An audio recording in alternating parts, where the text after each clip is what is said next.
Hello, and welcome everyone who is able to join us for today's webinar on what a difference 20 miles can make when reimagining community safety. Thanks for taking the time out to be with us. We're so excited to hold space with you. Our presenters today are Peju Shalaran, Chief Collaboration Officer at the Minnesota Cooperative Conflict Collaborative, and Dana Kopinen, Program and Development Manager at Mediation and Restorative Services. My name is Damon Naylor, and I'm NAFCM's Membership Enhancement Facilitator and your moderator for today. For optimal viewing of the webinar, please find the arrow next to the word everyone at the top center of your screen. You can change the view to hide everyone so you just see the slide presentation. This webinar is being recorded. We ask that you leave your cameras off and mute yourself so we can ensure the best audio quality. We encourage questions and comments throughout the webinar, and the best way to do that is through the chat feature. You will find the chat feature in the upper right of your screen with the square icon. Now I will hand it over to our presenters. Thank you, Damon. Thanks everyone for joining us. My name is Dana, and we are glad that you are here with us today. So we are going to talk a little bit about reimagining community safety in two different communities in Minneapolis. Before we get started, both Piju and I just wanted to ground everyone in kind of this map of where we are located. So if you see on your screen at the very top of the map, that's where MARS, Mediation and Restorative Services, our offices are located up in Blaine, Minnesota, which is part of Anoka County. And then if you follow the Google map all the way down to Minneapolis, just in South Minneapolis, you'll see where Peju and the Minnesota Cooperative Conflict Collaborative is also located. So really, there are about 20 miles in between us. It's a pretty straight shot. And there are really interesting ways that these communities are very different and also ways that they're very similar. And so we'll talk about that in this presentation. And we'll have more maps as we go, but we just wanted to kind of get everyone an idea of really where these communities are. So as our agenda, we are going to do some brief introductions. We are going to talk about our different communities and the process we had in reimagining community safety. So I'll share about Mars and Anoka County, and then Peju will share about Minneapolis and what's happening with M3C. And then we're going to talk about some similarities and differences we encountered, where we're at present, and how safety is being impacted currently. And then we'll definitely have time for Q&A. But if you do have questions in the meantime, feel free to put them in the chat. I can't see the chat as I'm the one sharing the presentation, but either Damon or Peju will let us know if there are questions. So feel free if you need something clarified or want more information on something to throw it in the chat, but we will also have that dedicated time at the end. So Damon did introduce us, but again, my name is Dana, and I am I work with MARS, Mediation and Restorative Services, and it's based in Anoka County. And you can see again on this map, Anoka County is part of the 7 metro county area in Minnesota. And I will pass it to Peju to introduce herself.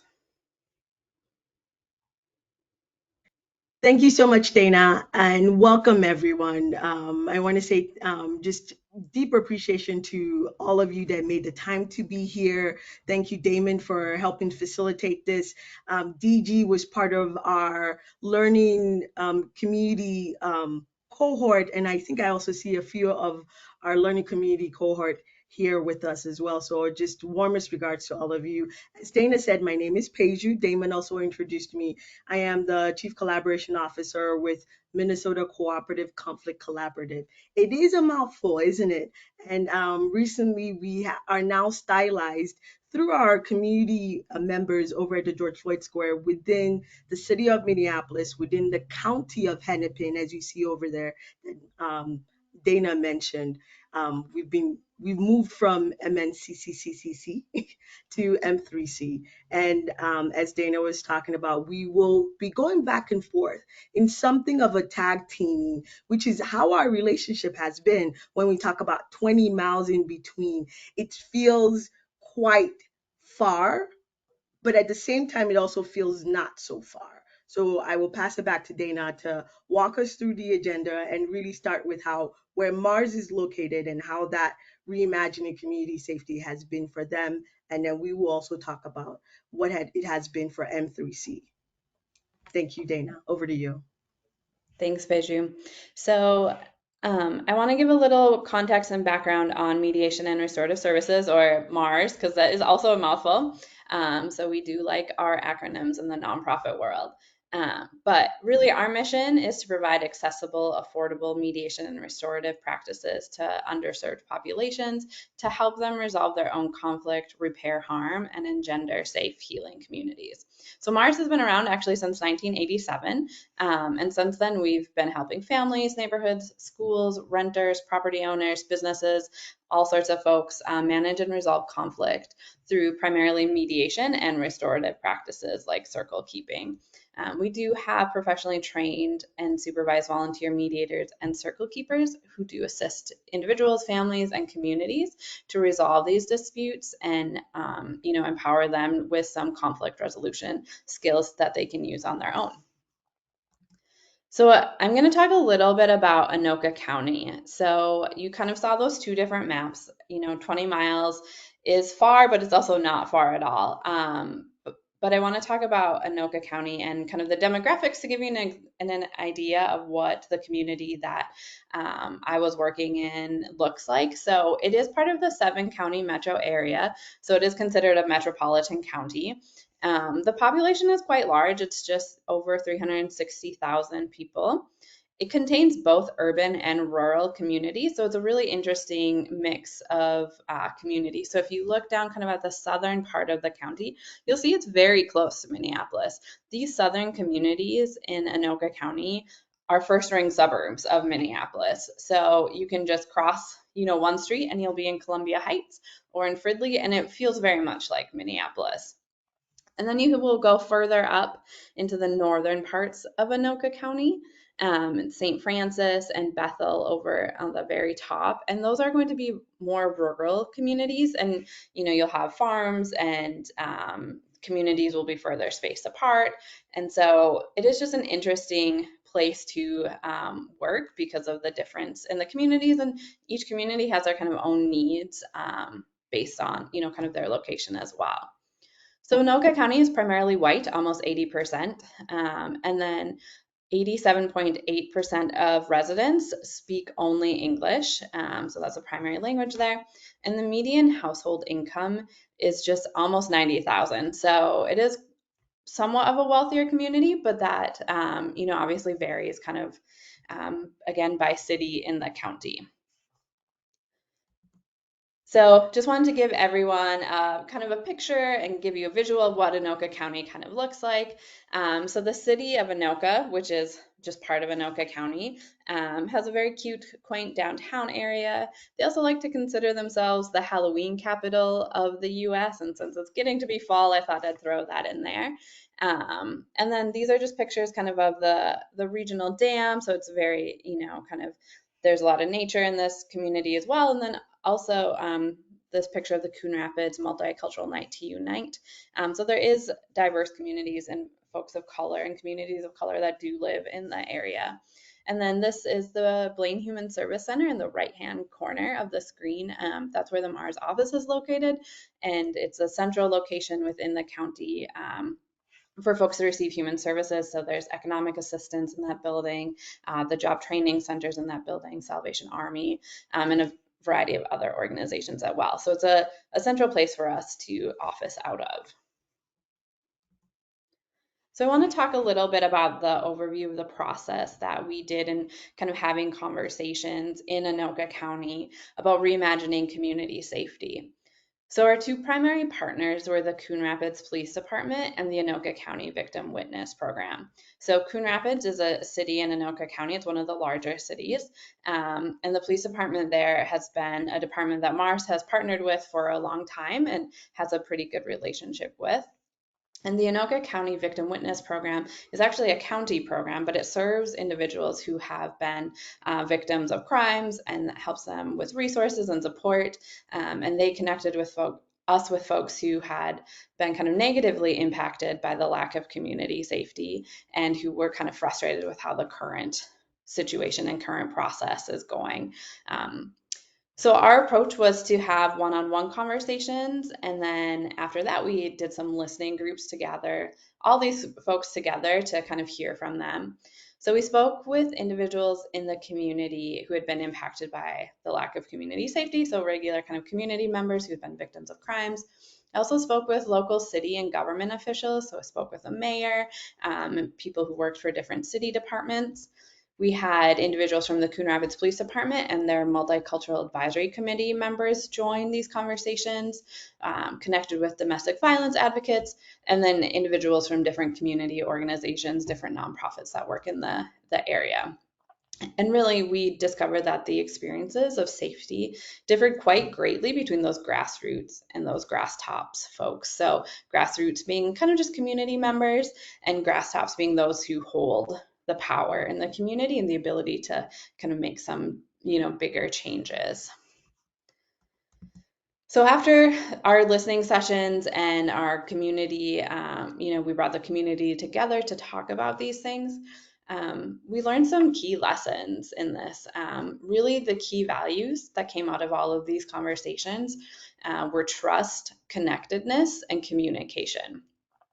One of the things that I encountered in the one-on-ones as well as the listening sessions was just that knowing your neighbors and knowing those who live and work within your community creates a safe and peaceful environment. I had talked with many people who didn't even know their neighbors or didn't feel like they could get to know their neighbors, and they felt that that made their community unsafe. And so that was a big thing that we talked about, was knowing, getting to know people, just building that community is really a good foundation for a safe community. We also kind of learned that, in these one-on-ones and listening sessions, that the understanding of community safety was broadened from just thinking about law enforcement. In these initial conversations, that's what people thought specifically of. They thought about police, they thought about law enforcement, and that was kind of it. But we talked about how safety is housing, safety is a good healthcare system. In Minnesota, safety is having a parks department that will clear sidewalks, or a city department that clears sidewalks for folks with disabilities or elderly folks. So safety is just bigger than this one narrow area. And we also learned that there is a lot of hesitancy from those in power to change the current system. So that came up kind of more from those folks who are those grassroots community members, that they felt like those in power weren't willing to make the changes needed to make the community safer. I like to use this visual to talk about where Anoka County kind of is at based on those lessons learned. So this visual comes from Living Justice Press, which some of you might know, as they do restorative practices and offer a lot of resources and are a leader in that area. And when we think about kind of where Anoka County is, we really kind of landed in these first two quadrants of folks are still in that getting acquainted and building understanding and trust quadrants. They are not quite ready to address those issues of safety or fear, or they're definitely not ready to develop a plan of action, but they really want to have opportunities to know their community and build understanding and trust, especially with people who have different life experiences than they do. There was definitely a desire for folks to know one another, get to know their community, and have real opportunities to build relationships with other people. So we do think, moving forward to more safety in Anoka County, we believe that there's really an opportunity for MARS or for other organizations or partnerships to facilitate community building opportunities like courageous conversations, restorative circles, dialogue groups, and, other opportunities to develop those authentic and diverse relationships within the community. It's really easy for community members to feel like they are kind of in their own little area, and then that becomes their own echo chamber. And so they wanted an opportunity to move forward to how do I get to know somebody who might have a different, experience than I do? So we believe that there is that opportunity and that there are individuals who are willing to put that work in Anoka County. So I'm going to pass it over to Peju, and she's going to talk a little bit about Minneapolis. Thank you, Dana. I appreciate that. I appreciate that informative aspect on Mars and the reminder about that as well. So we are Minnesota Cooperative Conflict Collaborative in Minnesota. It seems like we love our acronyms and our long names. We like to be as clear as possible in that way. Our mission here at the collaborative is respectfully co-laboring with our communities in their conflict challenges through respectful knowledge exchanges and partnerships. And that, in some ways, grounds what the collaborative is about, M3C. That's because, differently from Mars, in a way, we are a nonprofit. We're similar in that way, but we're a conflict resource nonprofit. So, where Mars offers a wide range and expansive resource, and they work more closely with the county and officials. We are serving as the middle junction and figuring out what our communities, either it's the police community or it's the neighborhood community or the people who live here, particularly what we're going to be talking about in Minneapolis, as you see in the slides that will follow, the George Floyd Square community. We're working with that, and that's what we're grateful that JAMS and NAFCAM has funded to work with us in that. So our vision in this particular community is to remain inclusive with an aim at dismantling power imbalances. Again, it goes to our idea of just being a conflict resource group in that way. Our next slide, please. And then we talk about our purpose. Along with the NAFCAM learning community, again, we thank JAMS and NAFCAM and our cohort, of which Dana and I are a part of. We were able to discover that we are actually really looking at bettering our present, right? What are our acupuncture efforts for the effort, our acupuncture points for the efforts that we're actually undertaking? How do we sustainably work through some of that? So Dana walked us through some of those methods. I will do some of that, but I won't repeat too much of that. As you're familiar, our audience, I can tell, some of you are familiar with the fact that we've been doing this for the last almost a year. So we've been walking together and working together as to what are the communities asking for and how do they reimagine community safety for themselves. And you see in the next slide, not this one yet, but within our community, the George Floyd community and all the people that are affected in that 4-block radius, if we say, or just even the intersection of 38 and Chicago, safety equals wellness. That's not really different from what Dana talked about. It's more of an expansive term. And really, it's more from our listening methodology and the work and the efforts that we do there. And I would love to say that you can see our logo there, but the image that you see bettering our present first from one of the participants in our listening community, our reflections community, that designed that for us, and we use it at different events. And some pictures and images that will follow, you see that it's sort of like a fixture. So our next slide, please. What we're going to do now is Dana talked about Anoka County and she talked about Coon Rapids. What M3C will be doing here is sort of taking a bird's eye view and just start zooming in. So first we start on the county level. There's Anoka County with Mars. On our side, it's the Hennepin County. As Dana mentioned, we are part of that 7-county metro area that is really popular in the same, I almost said St. Paul, but in that Minnesota area, we're in the southern region of Minnesota. Our population is about 1 million. I think it's probably the largest county in Minnesota. We have both urban and rural communities, not that different from Dana's presentation about Anoka County. However, you see some subtle similarities. So we do have our demographics white-bodied Hennepin County citizens are about 73%, and 81% speak English. Our median household is about 85,000 and some change.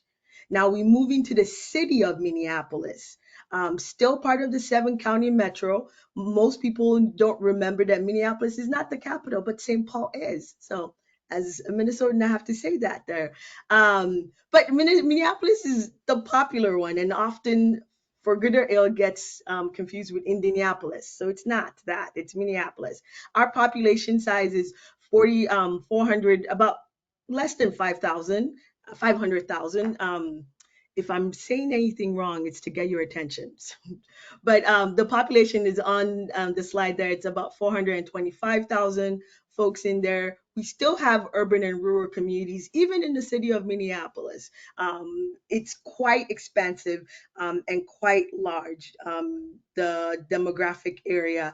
At the same time, also a little dense. Now, you see the demographics begins to lessen quite substantially a little bit, even if you compare with Anoka County. But even if you compare the city of Minneapolis with the county of Hennepin itself, we go down about 10%. So it's about 60%, 63 and some change. 78 percent of people speak English, and the median household that goes down considerably as well to about 70,000. We all know that 2 to 3,000 can make or break a neighborhood or a household. So that's still something interesting that is insightful in our demographic in this area here. Now we'll go down to the next slide where we're zooming into the ward. So the county and the city of Minneapolis has several wards, districts there in how we govern. And we don't have the information there. I put that on there to have us think through some of that. The population itself and the urban community, I think you can compare. I would say it's probably about 50%. We can't really speculate that much, but also the people who speak English will likely go down, and the median household, I suspect and speculate, will also go down, probably somewhere to about 60,000, and within the range of 40 to 60,000, I would say. Please to the next slide, where we now have the intersection that is somewhat infamous and well known, the intersection of 38 in Chicago. The image that you have here is one that was designed by residents who live in that particular area. And as some of us know, back in May 2020, the death of George Floyd and the tragedy of George Floyd was what really just galvanized efforts at things in different ways to we've been thinking about reimagining community safety for several years, if not decades. NAFCAM and JAMS, I don't have to say this to our audience, a lot of you have been working on that, but we still have things that we're looking to understand what is going on, what is amiss, and why are we missing things. The image here, I would love for us to think through when we say no justice, no streets. What does justice mean? Right, we're reimagining community safety, but I think that's what the question is asking, and those images and the different people that are going on. Again, we don't have specific information for the population and the urban community, but I think you can speculate from what we provided within the city and within the county information there. I would say that there is not much, there are efforts and there are plans to invest it heavily there, but it's still taking a while to see what that's going to look like and if people are actually meeting the demands of the city, of the residents who live there. On the backside of this particular image is something called the 24 demands. And in some ways, depending on which resident you speak to, that may have not all been met. One of them was that we're all familiar with was making sure that there was some sort of court legal justice for the police officers. We're all familiar with that has happened. And then some of that also goes into investing in wellness, which I'm saying and presenting to all of us, which was given to us by our learning community. Wellness would equal safety in this. How do we reimagine that? So the next slide, please. The overview of the process, you see, I may have touched on some of that, but I will speak to that specifically here. Our partners and our co-laborers were the GFS community itself. Now, that included residents who live in that block of 38 in Chicago, but really even the expansive, maybe like a 3 mile radius of people who live around there. One thing of note that even people who live in Minneapolis or even live in Minnesota are not aware of, but since May 2020, these residents and people who are interested and supporters have been meeting every day since 2020, May 2020, 8 a.m. and 7 p.m. So there are activities and efforts, and that will go into the quadrant that will show you that Dana mentioned, and how the community is addressing the issues that they see at hand. So the residents, the businesses, and other people who are interested in making change. The city of Minneapolis, the Hennepin County itself, a private law firm, and a health facility. And a quick yay, the health facility is a key partner here that will be working with us in a project that NAFCAM and JAMS have approved for us to go into year 2. Our approach, similar to Dana as well, we had learning sessions. We had a respect model of engagement, which we used from our learning sessions, and some of those things we will talk about. But specifically, what we were grounded in was making sure that we were working hard to hold ourselves accountable and not injecting what we think should be in there. So that's really the core of those listening sessions and reflection sessions. We usually actually earlier this year we used the term reflection sessions because specifically in our community of focus they had been having a lot of listening sessions, too many to count actually during that time. And I think reflection allowed us to move forward from what people might say we're just talking to some sort of action movement towards action. um, Now we had continuous community engagement. We prioritized learnings from our pilot selection, and we had that in March. And some of that resulted in what we are calling neighborhood connection tours and a free wellness clinic implementation. Again, our organization is seeing safety as equaling wellness, and wellness is equaling safety. More ways, just expansive. Next slide, please. Um, some of that I talked about the quadrant here. You see that it's highlighted to what might be your left-hand side. We are looking at, we're in a phase where we're developing a plan of action and addressing issues and visions almost simultaneously and in some ways as the situation allows for. Now, the reason why is because from our from our listening sessions, our reflection sessions, some of the things and findings that we found in partnership with NAFCAM, specifically DG Mon, was voice, connection, and family. Those were key values. It was the validation of the initial approach of us working with them and trying to figure out, but it was fine tuned to allow us to, as we say, have acupuncture points and keep coming back to things that resonated with the community in focus. Um, Contrasting with Anoka County, we weren't so much working on getting acquainted or building and understanding trust. We were really at that point of let's address the issues and visions. And as you can imagine, Minneapolis is a city and even just that block of area that resources have been invested in. And it was more of, is it an implementation thing? Is it a matter of will? Is it a matter of not wanting to share power? These are all things that we're still working through, and our later slides as we complete this will give some ideas about where we are at with that. The next slide, please. Now, the practical manifestation of our values was that we had activities where the GFS community, our community in focus, was always priority. We didn't really move forward. There's little that I can say that we move forward in any way if their values, their ideas, their thoughts, their emotions, and their feelings were not validated and remained in priority. Again, I think NAFCAM and DG, especially when we were wrestling through the semantics of, do we call it listening sessions or reflection sessions? How do we implement and work with people, especially if we're in that mode of addressing issues specifically before we even translate them into values? We continue to have engagement with different voices. We were working with the city, we were working with the county at different times, talking to partners in there, and also seeing people who could be institutional partners along with who we call grassroots and grass tops.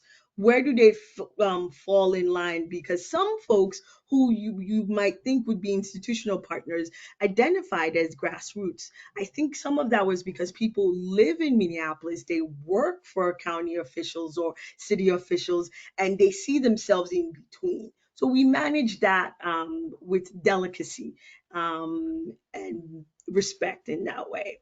Next slide, please.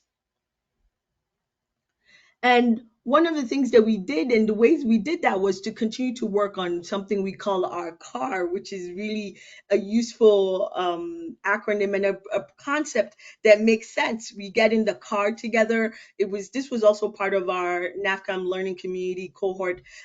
We call it credibility, advancement, and rightness. And in some ways, you might already be noticing in the way we've been presenting how we had to, over the last 10 months, provide some sort of legitimacy and credibility by being consistent, by having sustained relationships with our partners and our core laborers on the ground, moving at the appropriate time. Sometimes we had to have pressure points.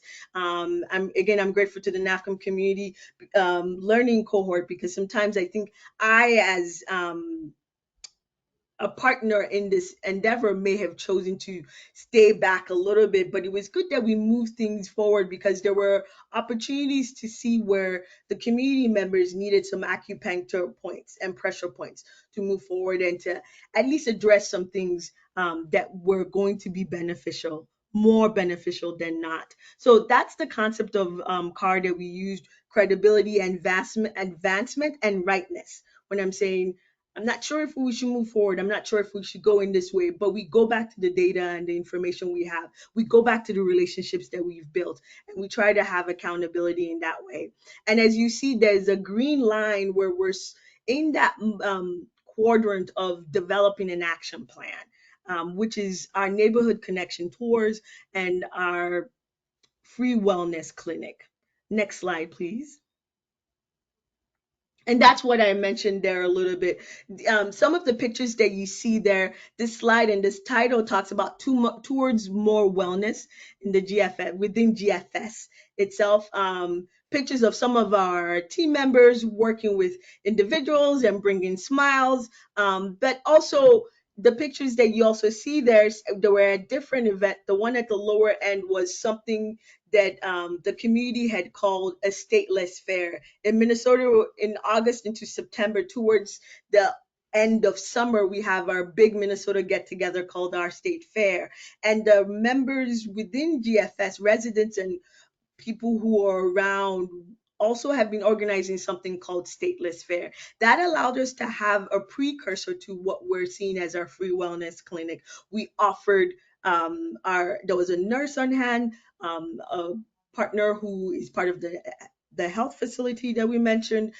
We were offering healing in different ways of listening. We say you talk, we listen. It might not be as obvious in one of those pictures there, but that's what we were offering and giving to people. We were also offering free body work, so massages, Reiki, to help people self-regulate. Moving forward, we're looking towards the clinic as where elders in the community were also part of our listening and reflection cohort have their blood pressure checks or have health resources, medical resources, and the like available to them. But we were glad that we were able to have something of that sort starting out last month in August. So as we say at the collaborative, we're really working hard on bettering our present. And our next slide, I think I will now pass this over to Dana. Thank you for listening. Thanks, Biju. So we wanted to talk about similarities and differences. You've heard both Biju and I kind of share a little bit about that in our individual sections, but we really wanted to tie it all together. And again, we have this map here and it's highlighted in red. You can see how close Anoka County and Hennepin County are to each other.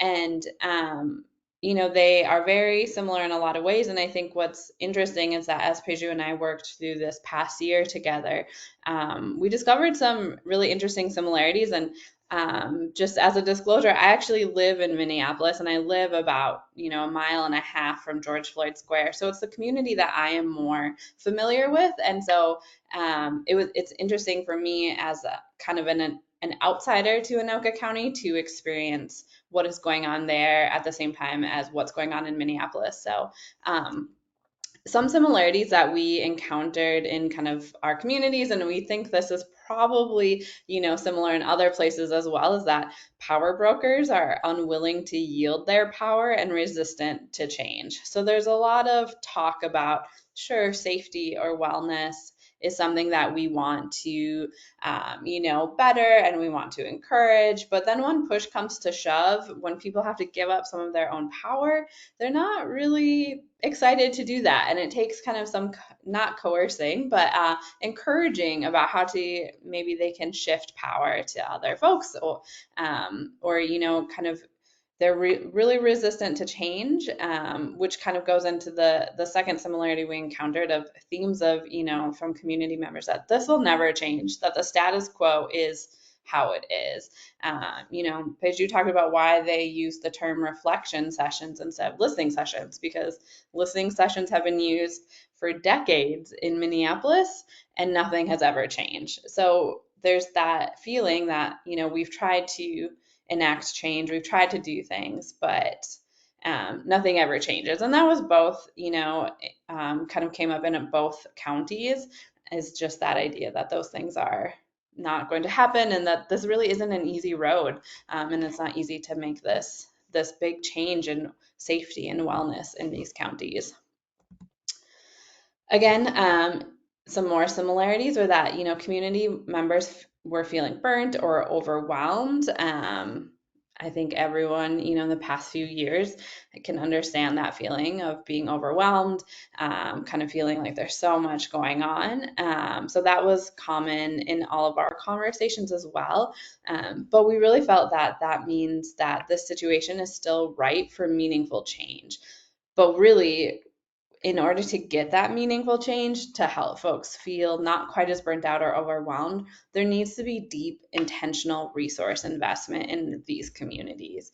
That's time, that's space, that's energy, and that intentional resource investment, if we give that to these communities, there is the opportunity for change. People want change. People want safety. No one wants to live in an unsafe community.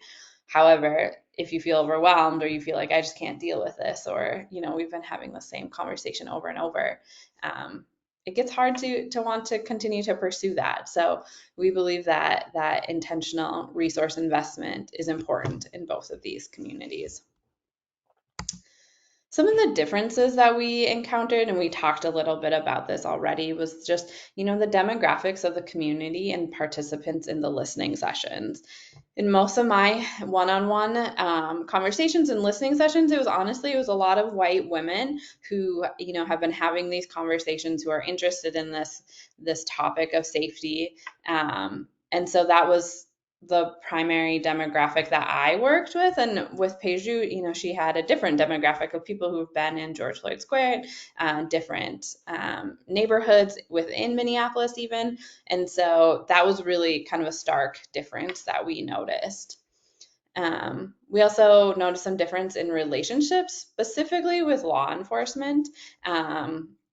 In Anoka, participants tended to see law enforcement and police officers as just more beneficial for the community, where there were conversations of wanting to increase law enforcement presence, and things like that. Whereas in Minneapolis, and even from my own perspective as a community member, relationships with the Minneapolis Police Department are quite fraught, and depending on who you speak to, there's varying kind of levels of respect or recognition of that group. And so those were really big differences that we really noticed in our conversations.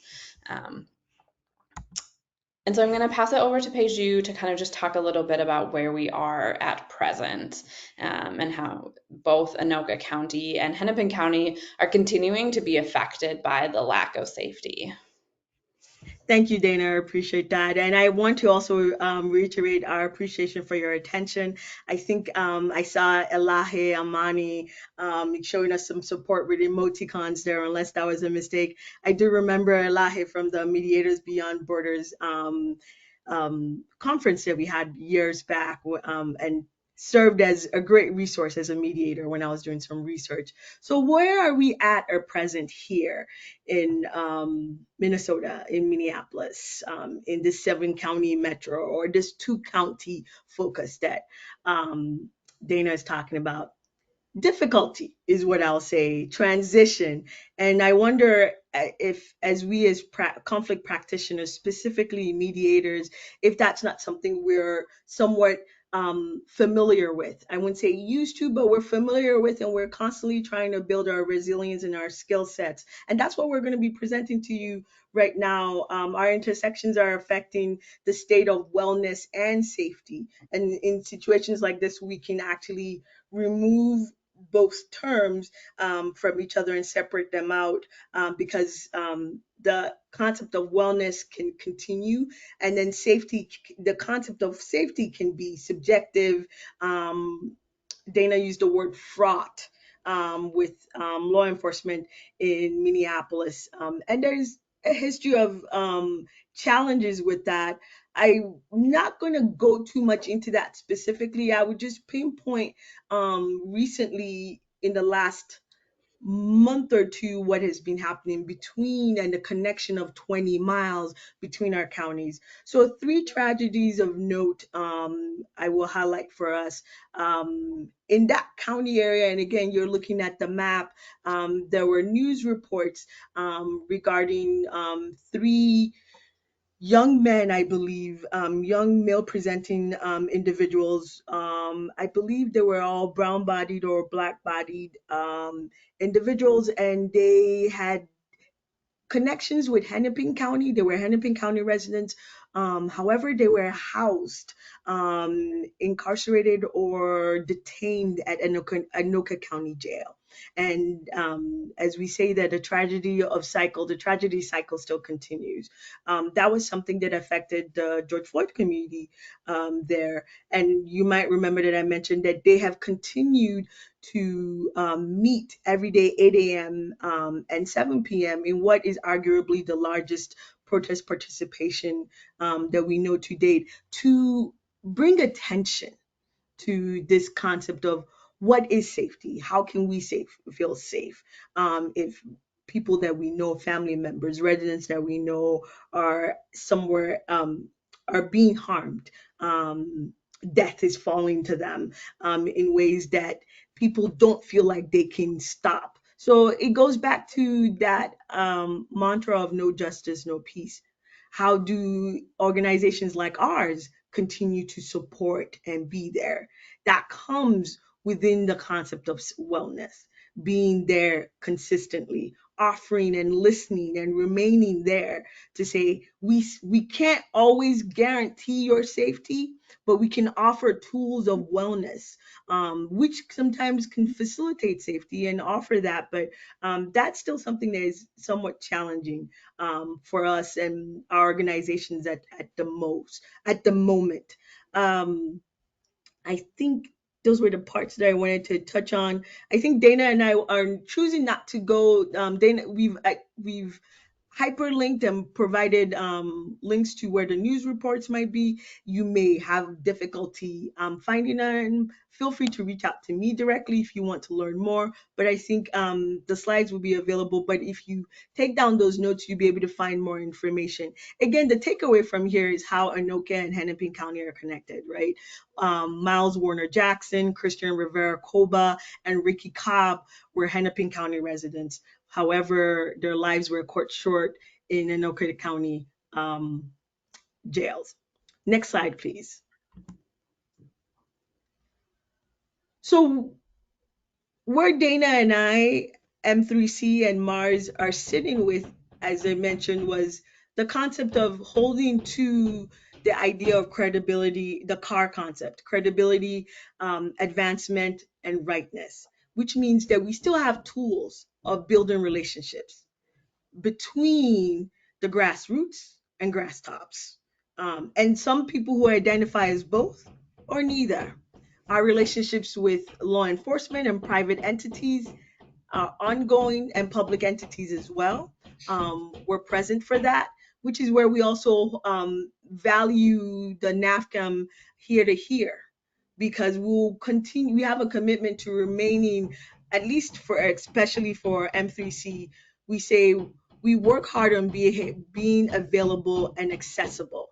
That again goes back to being a conflict resource nonprofit, specifically. So we're committed in perpetuity to change what that looks like from our partners and what we're hearing from them, to safety, maybe leaning on some of our partners if we're able to offer that and put it as a stop loss.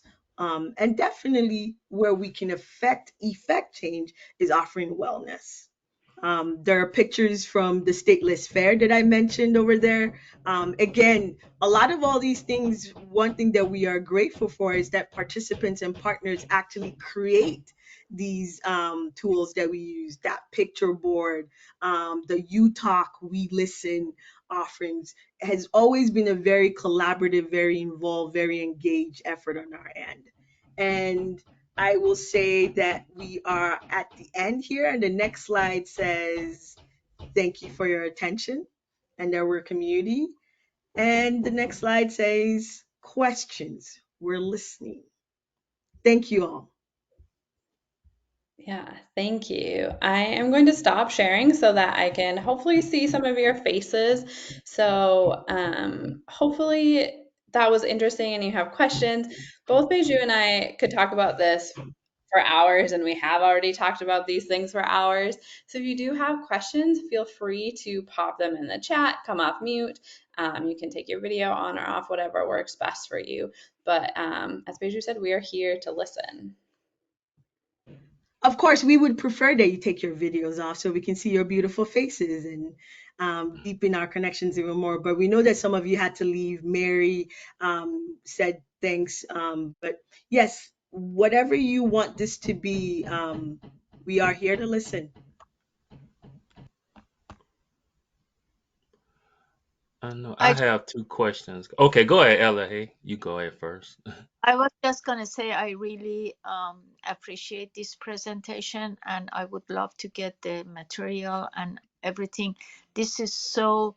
Um, I was born and raised in Iran, and even living in Los Angeles, this is so pertinent to wherever we live in United States or globally. So I would follow up and really appreciate your presentation, because and I got to do a facilitation with coming next week. So this is, and I have done that in the past, but this is so rich, such a rich experience. I really, really appreciate this presentation. Thank you. Moteshakira Yeah, Mamnoon Elahe. So yes, Dana and I would be available. I think I may still have your information or contact, but you can message us directly, or Damon or DG, who is the master connector, can facilitate that. Absolutely. Thank you. Louis or Denise, I see your videos are on, so you're communicating to us that you want to be in conversation, or maybe you're not. I might be reading this wrong, which is why. Thank you, Dasha. And I hope I'm saying it right. Dasha wrote sharing that they appreciate our um, priority at inclusiveness, Dana, and the efforts there. Yeah, they want your contact info too, if you could drop that in the chat. They want our contact. Sure. I'm gonna put my two questions. Thank you, Dasha. My two questions in the chat, and it's actually addressed to both of you, and one is Peju, what was the demographic makeup of your reflection sessions? And then Dana, have you guys strategized on how to make your listening sessions more appealing to men? So Peju, if you can answer that first, and then Dana. Sure, and I'm multitasking at the moment. Dana put Dana's email in there, but accidentally, because we're working behind the scenes, it's private to me. So Dana, you'll be getting your email information, and I will provide that too. So I believe the question was, what was the makeup of our reflection session specifically?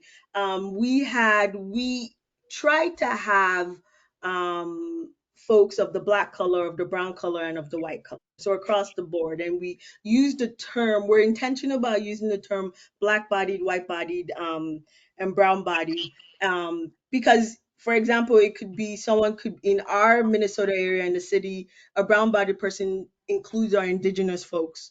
We don't use the term red folks because it's also a generational shift. We're not always sure if that's actually moving towards that fluid. We had two or three males. We had a queer person.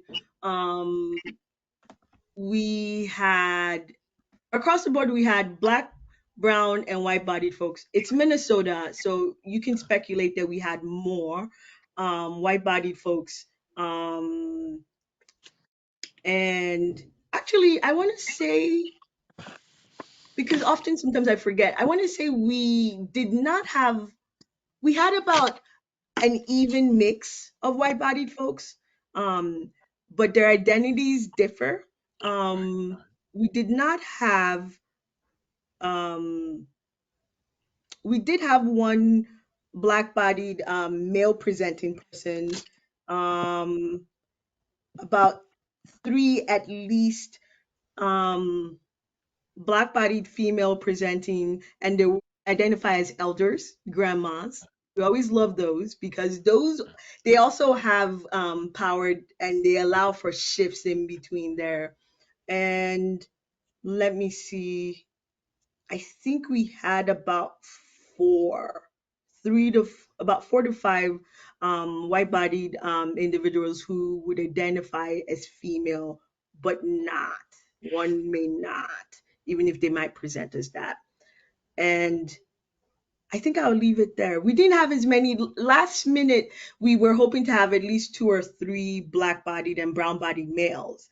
And last minute, life happens. People weren't able to make it.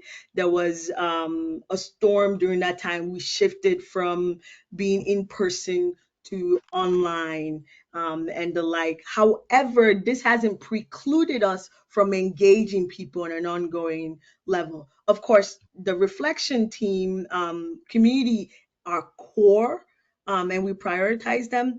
Some of the folks that actually wanted to be part of us and weren't able to be there all the time, we still check in with them on a regular basis. Even as recent as today, as we're actually trying to schedule another meeting, and someone from the office, the city of Minneapolis, is not able to make it, and then we write back, hey, that relationship back and forth, and they're like, please keep me um, posted, and they say yes. Did I answer that, Yes, Dasha? yes, you did. Oh, okay, I'm Damon? sorry. Yes, yes, you did. You did. You did. Thank you. And Dana, just like I said, really quickly, because I know Yeah. you. Yeah. Yeah, we did have a few men in kind of the one-on-one sessions, and mm, I don't know, for Piju, it was like similar that we actually had a lot of these listening sessions and groups over the late winter, early spring, and we just seemed to have snowstorms on every single day. So Wow. we did a lot of shifting, and so there was actually a lot of folks who couldn't make it kind of last minute. In general, we are trying to figure out as an organization, how do we connect with different communities? I think Mars is primarily most of the staff are women, and so I think that kind of makes a difference too about like who feels comfortable in groups being facilitated, and so we're always trying to think about, yeah, how can we do more segmented like outreach in our communities, and again too, I think I talked with a lot of like school social workers or other folks who work in nonprofits in Anoka County, and those tend to just be women in general in those fields. So it's kind of like who was interested in those organizations. So yeah, if that helps. But it is always a point that we want to connect to more And communities. one thing that I will add for Dana, I think Dana, I don't remember because we're presenting. The connection also goes deeper in there in terms of Dana actually works in Anoka County, but lives in Hennepin County and a few blocks from the People's Way and the George Floyd community area. So that's a reality that we go back and forth. And Dana also talked about a need for intense resource investment in that area and in our sites. Either it's Anoka or it's in Hennepin. And even within Anoka, there are certain parts of Anoka we want to focus on where if people are already getting the resources and their idea of safety is more sustained and healthier and standard. And when I say standard, they're not as fearful with law enforcement, or the relationship is not fraught. Then we should be looking at those areas where it is fraught, and we should really be investing in the resources, either the people resources, the conversations, the time resource that it needs to actually keep this relationship sustained in perpetuity. So that's something we're still struggling with. And I think what we find is most people who might be available to that, especially in Minnesota in our counties, are white bodied, female presenting individuals to whom we love. They keep us afloat. We're going to need more resources to engage more with black bodied individuals and brown bodied individuals who are actually having more things going on with them because they may not have as much of the time resource or the remuneration, monetary resource or people resource, but they are just as key. Okay, awesome. Denise, did that? I would assume that answered your question there in the chat with the resource investments there. Uh, you could let us know if that did. And then I see Lewis. You're able to get yourself unmuted if you wanted to share as well.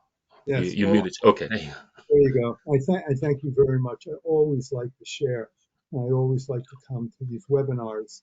And as Awesome. I said, I always feel this common understanding.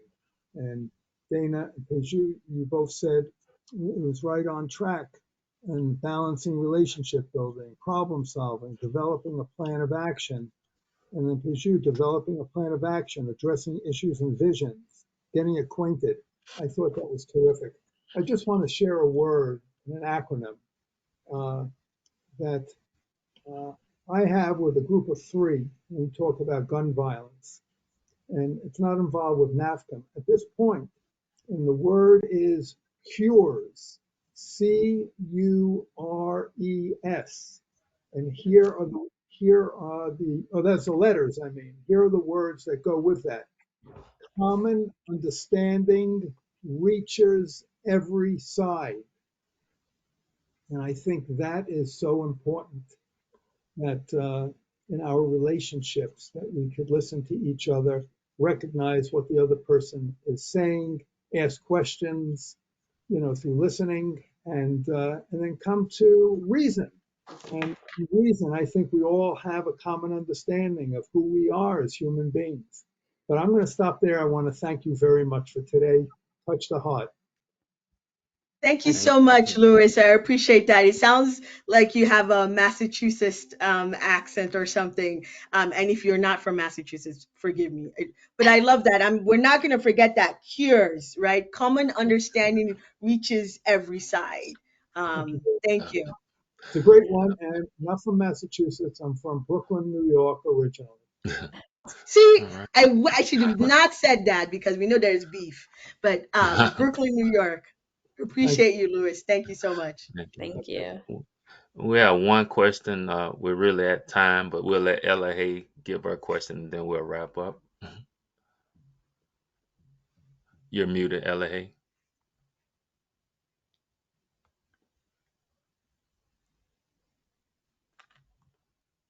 You might want to type it in the chat if you can unmute.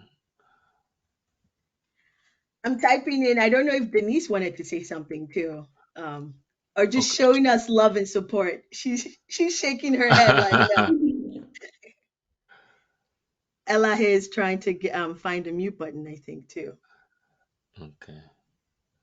Like I said, we Okay.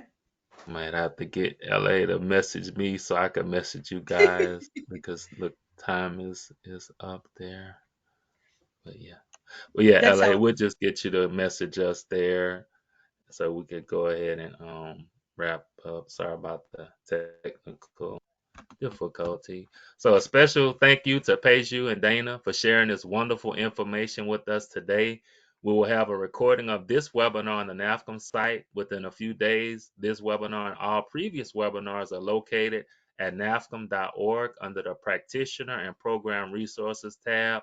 Hope you all enjoy the rest of your day and wonderful presentation, ladies. Great job. Really enjoyed it. Thank you. Thank you Thank you, all. Ella.